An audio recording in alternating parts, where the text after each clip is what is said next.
Hi, I am your physics Arthi, Madhumita Mukherjee. I promise a better scoring in your physics. Question number 6। ये question था 2019 का। In hydrogen emission spectrum for any series the principal quantum number is n, corresponding maximum wavelength is, आपका option is r 2n plus 1 divided by n square n plus 1, b is n square n plus 1 whole square divided by r 2n plus 1, c is n square n plus 1 divided by r into 2n plus 1, d is r into 2n plus 1 divided by n square n plus 1 whole square. Hydrogen emission spectrum for any series, Lyman series, Balmer series, Paschen series. ऐसे series का मतलब क्या है?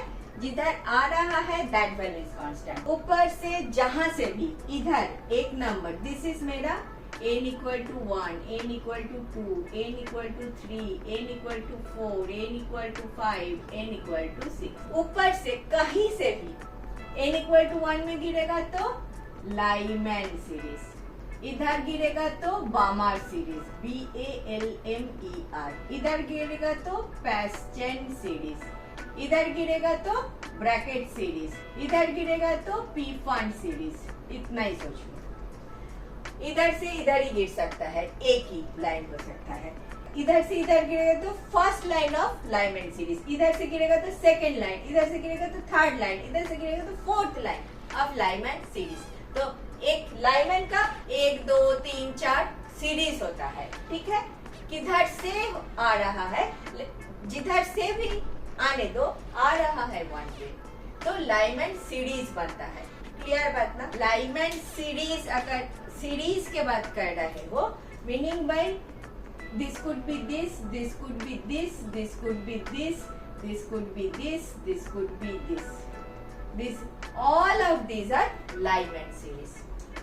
Similarly, Baumol series, Paschen series, bracket series ऐसे बनते रहते हैं। अभी आपका principal, all these are quantum number। अच्छा, तो principal quantum number suppose Lyman series के लिए पकड़ लो n, तो फॉर कॉरेस्पॉन्डिंग मैक्सिमम वेवलेंथ हमको एक चीज पता है ना, delta E equal to h into nu equal to h c by lambda, meaning by delta E is proportional to 1 upon lambda, meaning by lambda is proportional to 1 upon delta E। Maximum lambda मिलने के लिए, maximum wavelength मिलने के लिए this should be minimum. तो Lyman series ही हम पकड़ ले तो मिनिमम एनर्जी कब मिलेगा? जब इधर से गिरेगा।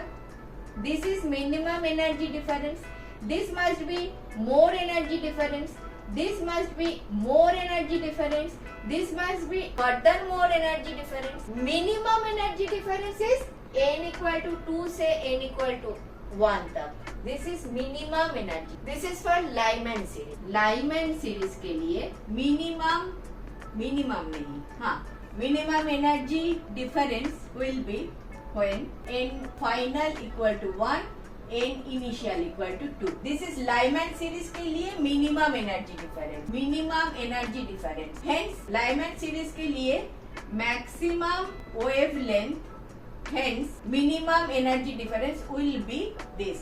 लाइमैन सीरीज के लिए।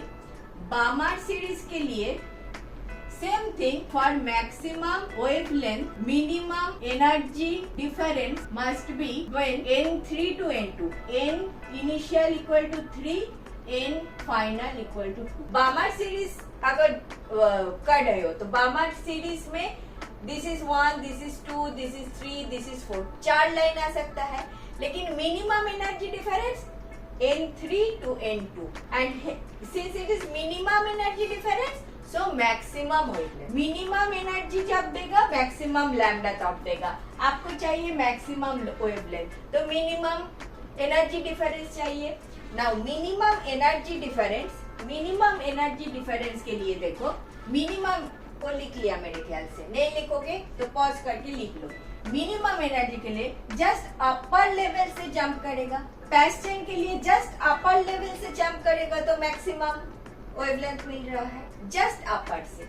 सो 1/λ जो होता है हमारा n final square minus n initial square, initial just upper ओला होना चाहिए, meaning by r n final अगर n स्क्वायर है माइनस n इनिशियल होगा n plus 1 whole square, because this is 1 this is 2, 1 plus 1 this is 2, तो इधर से बढ़ता है ना नंबर, प्रिंसिपल क्वांटम नंबर ऐसे बढ़ रहा है, ठीक है। तो a अगर फाइनल है initial is 1 plus 1, this plus 1, this n plus 1, हमेशा फॉर मैक्सिमम वेवलेंथ के लिए, फॉर मैक्सिमम वेवलेंथ के लिए minimum energy difference, minimum energy difference तभी होगा जब फाइनल का जो वैल्यू है इनिशियल का वैल्यू जस्ट उसका अपर वाला होना चाहिए। फाइनल इधर है तो इनिशियल इधर होना चाहिए, फाइनल इधर है तो इनिशियल इधर होना चाहिए, फाइनल इधर है तो इनिशियल इधर होना चाहिए, जस्ट अपर वन होना चाहिए। अभी इसको सॉल्व करो तो आपका आंसर आ जाना चाहिए। तो r इक्वल टू नीचे लिखो n square n plus 1 whole square, ऊपर क्या लिखोगे n plus 1 whole square minus n square, r n square plus twice n plus 1 minus n square divided by n square n plus 1 whole square, n square निकल गया, रह गया r into 2n plus 1 नीचे n square n plus 1 whole square. ये तो 1/λ है तो lambda maximum होगा 1/r definitely, n square n plus 1 whole square divided by 2n plus 1। नीचे आ तो ये दोनों में ही है, बाकी देखो n square n plus 1 whole square 2n plus 1, B is your correct option, इधर स्क्वायर नहीं। क्लियर, समझ में आया? क्या समझना था?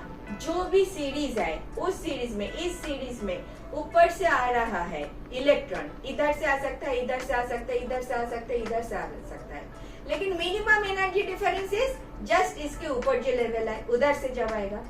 मिनिमम एनर्जी लेवल कॉरेस्पॉन्ड करते हैं मैक्सिमम वेवलेंथ को, उल्टा याद रखो। तो मैक्सिमम इधर से मुझे मिल गया, मैक्सिमम वेवलेंथ बोले तो मुझे n एंड n प्लस 1 का कॉन्सेप्ट आ गया। फाइनल जो है उसका जस्ट 1 अबव होना चाहिए इनिशियल, इनिशियल से फाइनल, ठीक है। एमिशन स्पेक्ट्रम ऊपर से जब नीचे आते हैं, इधर से इधर आते हैं तो नेगेटिव ज्यादा ना, ऊपर वाले में एनर्जी ज्यादा नीचे आया तो कम एनर्जी वाले लेवल पे आया। जितना एनर्जी डिफरेंस है वही डिफरेंस फोटोन बन के निकल जाता है, मतलब एमिट करता है, तो एमिशन, समझा? This is emission spectrum, because ऊपर से नीचे गिर रहा है एंड एमिट हो रहा है फोटोन। अगर उल्टा होता है तो एब्जॉर्प्शन होता था, उसमें मैं नहीं जाऊंगी, ये मेरा एमिशन का केस है, एमिशन ऑफ फोटोन। जब ऊपर लेवल से इलेक्ट्रॉन नीचे वाले लेवल पे आ रहा है, this difference, this energy difference photon बन के निकल जाता है और मुझे मिलता है एमिशन स्पेक्ट्रम। ओके, थोड़ा सा ज्यादा बता दिया, ये वाला क्वेश्चन बहुत इजी था। चलो नेक्स्ट देखें। Thank you for watching. I have explained last 20 years questions like this. If benefited, do watch.